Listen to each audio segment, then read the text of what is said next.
Assalamualaikum warahmatullahi wabarakatuh. Saya Nurhaiti Sembiring dari Departemen Teknik Industri Universitas Sumatera Utara.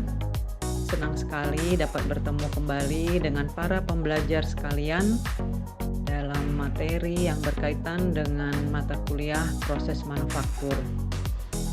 Para pembelajar yang berbahagia, pada kesempatan kali ini kita akan membahas mengenai otomasi, robot industri, dan pemilihan robot aplikasi. Otomasi akan membantu mengintegrasikan berbagai operasi dan aktivitas di pabrik manufaktur. Dan ini biasanya sangat erat berkaitan dengan robot-robot yang digunakan pada industri tersebut. Nah, para pembelajar, mari bersama-sama kita saksikan tayangan yang berikut ini. Terima kasih.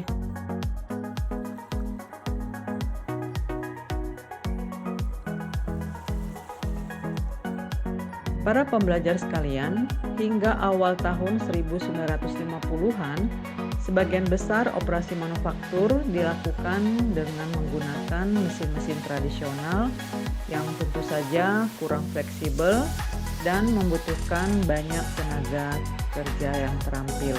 Sebagai konsekuensinya, setiap kali terdapat produk yang berbeda yang akan diproduksi, maka mesin-mesin harus di-setup kembali. Kemudian perpindahan material juga harus dilakukan pengaturan ulang, dan produk serta suku cadang baru dengan bentuk yang rumit tentu saja akan membutuhkan banyak upaya dari operator untuk menetapkan parameter pemrosesan yang tepat. Dan selanjutnya, karena membutuhkan keterlibatan manusia, maka untuk membuat banyak bagian yang sama persis akan sulit dan memakan waktu. Keadaan ini akan memberikan dampak kepada metode pemrosesan yang umumnya menjadi tidak efisien, dan juga biaya tenaga kerja akan lebih meningkat untuk keseluruhan biaya produksi.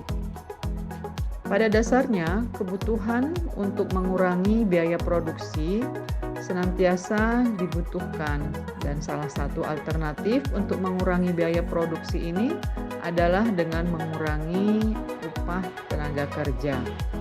Hal ini diharapkan dapat meningkatkan efisiensi dan fleksibilitas sebuah operasi manufaktur. Produktivitas pada dasarnya digunakan untuk mengukur efisiensi operasi pada sebuah pabrik.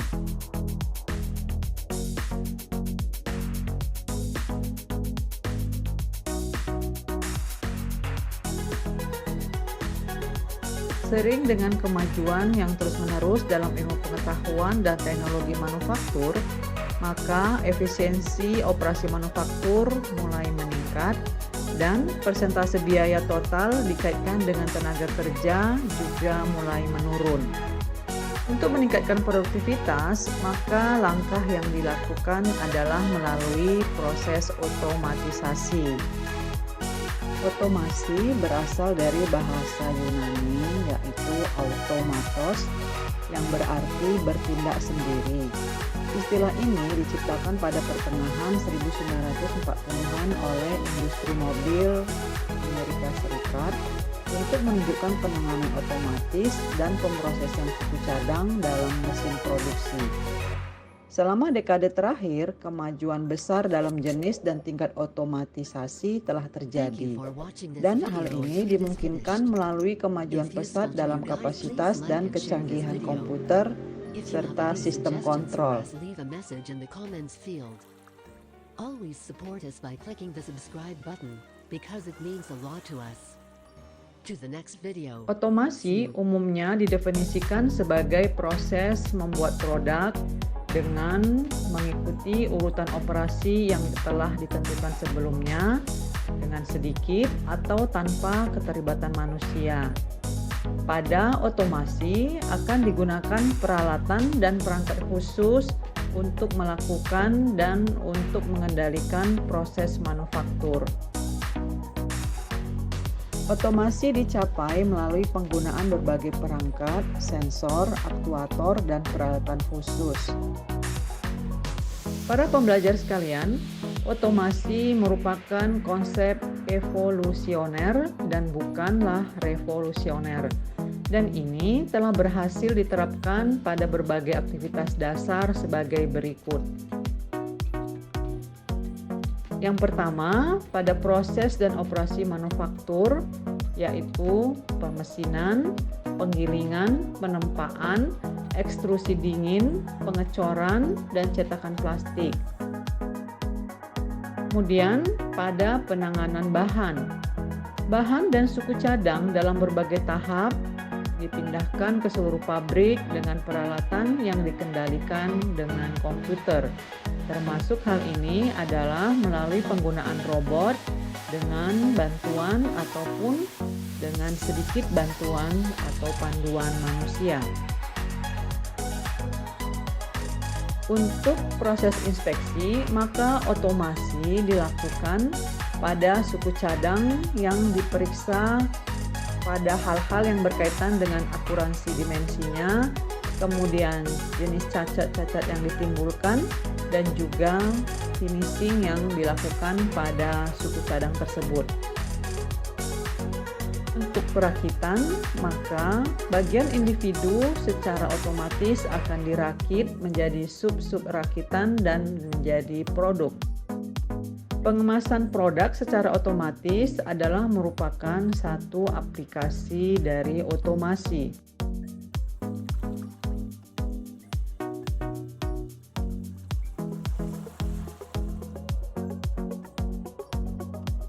Istilah robot diciptakan pada tahun 1920 oleh Capek dalam permainannya Robot Universal Rossum. Ini berasal dari kata Ceko robot yang berarti pekerja. Robot industri telah didefinisikan sebagai manipulator multifungsi yang dapat diprogram ulang dan dirancang untuk memindahkan material, bagian, alat, atau perangkat lain melalui gerakan terprogram dan untuk melakukan berbagai tugas lainnya. Dalam konteks yang lebih luas, istilah robot juga mencakup manipulator yang diaktifkan langsung oleh operator. Para pembelajar, robot dapat diklasifikasikan menurut tipe dasarnya. Yang pertama itu adalah Cartesian atau bujur sangkar, kemudian silinder, kemudian bulat atau kutub, dan yang terakhir itu adalah artikulasi, revolute, bersendi, atau anthropomorphic. Robot dapat dipasang secara permanen ke lantai pabrik, dan ini bergerak di sepanjang rel di atas kepala, atau juga dapat dilengkapi dengan roda dan bergerak di sepanjang lantai pabrik. Para pembelajar, berikut ini adalah klasifikasi robot menurut operasi dan pemrogramannya.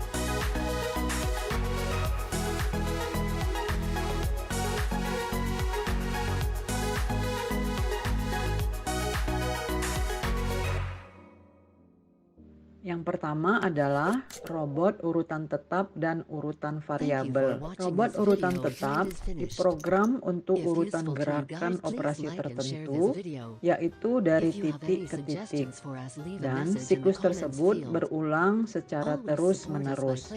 Robot ini sederhana dan relatif murah. Robot urutan variabel dapat diprogram untuk beberapa urutan operasi tertentu, sehingga dapat dijalankan ketika diberi isyarat yang tepat, seperti sinyal dari komputer pengontrol ataupun penjadwalan, kode batang, ataupun sinyal dari stasiun inspeksi.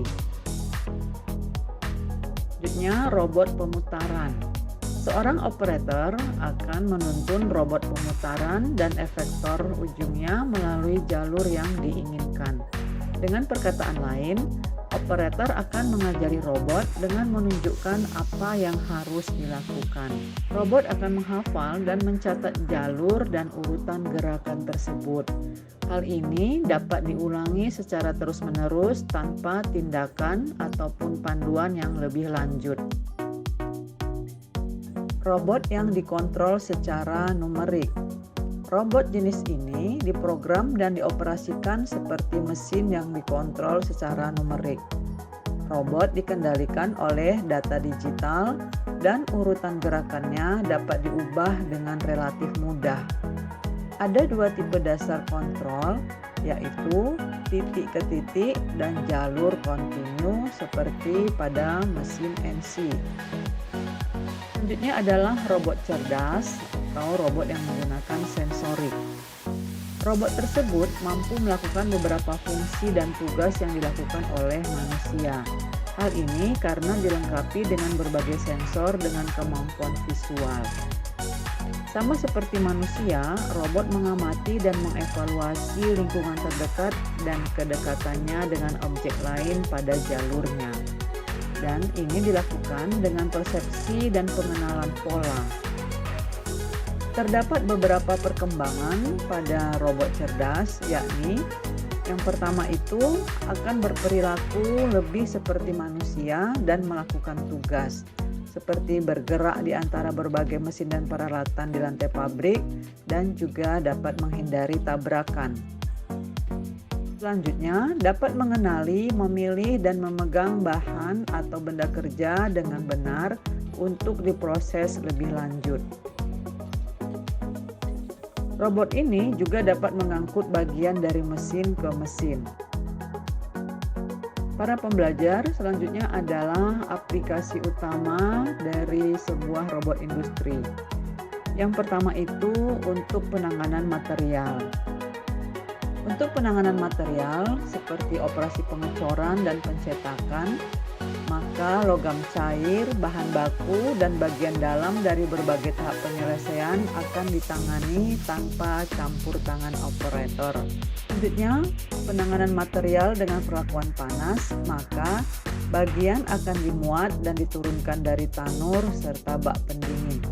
Pada operasi pembentukan, maka robot industri akan melakukan pekerjaan pemuatan bagian dan pembongkaran dari mesin pengepres.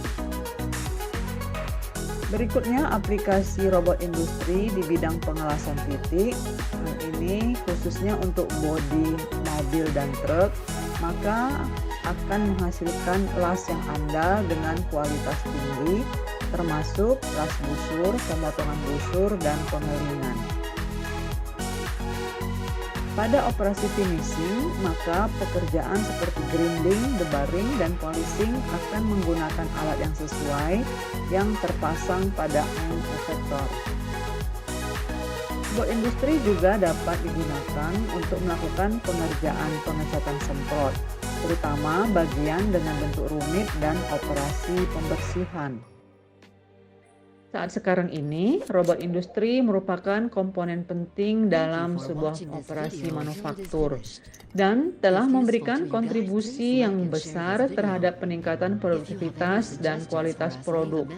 Dan ini juga mampu mengurangi biaya tenaga kerja secara signifikan. Fungsi komponen robot dan kemampuannya dapat dengan mudah diapresiasi dengan mengamati fleksibilitas dan kemampuan yang beragam terhadap gerakan jari, tangan, dan lengan manusia. Pada gambar 1A dapat dilihat skema robot KR30 KUKA 6 sumbu dengan muatan di pergelangan tangan adalah 30 kg dan keterulangan lebih kurang 0,15 mm. Robot memiliki rem mekanis di semua sumbunya. Selubung kerja robot KUK dilihat dari samping. Manipulator adalah unit mekanis yang memberikan gerakan atau lintasan yang mirip dengan lengan dan tangan manusia. Unit ini menggunakan berbagai perangkat seperti penghubung, roda gigi, dan sambungan. Ujung pergelangan tangan dapat mencapai suatu titik dalam ruang dengan seperangkat koordinat tertentu dan dalam orientasi yang tertentu pula. Ada beberapa derajat kebebasan, yaitu 4, 5, tetapi jenis ini tidak sepenuhnya tangkas karena untuk ketangkasan penuh menurut definisi memerlukan 6 DOF, 7 DOF atau lebih untuk aplikasi khusus. Reverse mekanis adalah efektor ujung yang paling umum digunakan dan dilengkapi dengan 2 jari atau lebih. Pemilihan efektor akhir yang sesuai untuk aplikasi tertentu bergantung pada faktor-faktor seperti muatan, yakni berat objek yang akan diangkat dan dipindahkan, lingkungan, keandalan, dan biaya. Efektor akhir yang sesuai akan dirancang untuk menangani barang yang rapuh atau untuk memfasilitasi perakitan. Mereka dapat mencakup mekanisme elastis untuk membatasi gaya yang dapat diterapkan pada benda kerja atau bagian dan dapat dirancang dengan kekakuan tertentu yang dibutuhkan. Sebagai contoh, efektor ujung dapat dirancang kaku di satu arah tetapi sesuai untuk arah yang lain. Susunan ini juga mencegah kerusakan pada bagian-bagian ketika terjadi sedikit ketidaksejajaran. Sistem kontrol adalah otak robot, juga dikenal sebagai pengontrol. Sistem kontrol ini adalah sistem komunikasi dan pemrosesan informasi yang memberikan perintah untuk pergerakan robot. Ini berfungsi untuk menyimpan data pada saat memulai dan menghentikan gerakan manipulator. Perangkat umpan balik adalah bagian penting dari sebuah sistem kontrol robot. Robot dengan rangkaian gerakan tetap memiliki kontrol loop yang terbuka. Dalam sistem ini, perintah diberikan dan lengan robot melakukan gerakannya. Namun, keakuratan gerakan tidak dipantau dan sistem juga tidak memiliki kemampuan mengoreksi diri. Dalam sistem loop tertutup, umpan balik pemposisian memiliki akurasi yang lebih baik. Untuk perakitan otomatis, maka akan melakukan dengan operasi berulang. Robot industri juga dapat melakukan pekerjaan pemeriksaan dan pengukuran dalam berbagai tahap pembuatan dan dengan kecepatan yang jauh lebih tinggi daripada yang dapat dilakukan secara manual.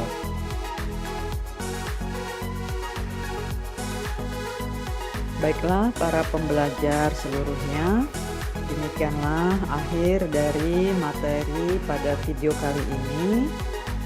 Untuk mendapatkan pemahaman yang lebih lengkap lagi tentang topik ini, maka pembelajar dapat mencari dan menelaah referensi-referensi yang berkaitan.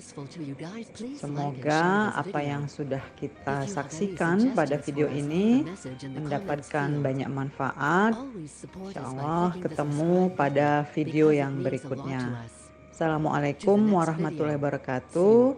Salam sehat selalu.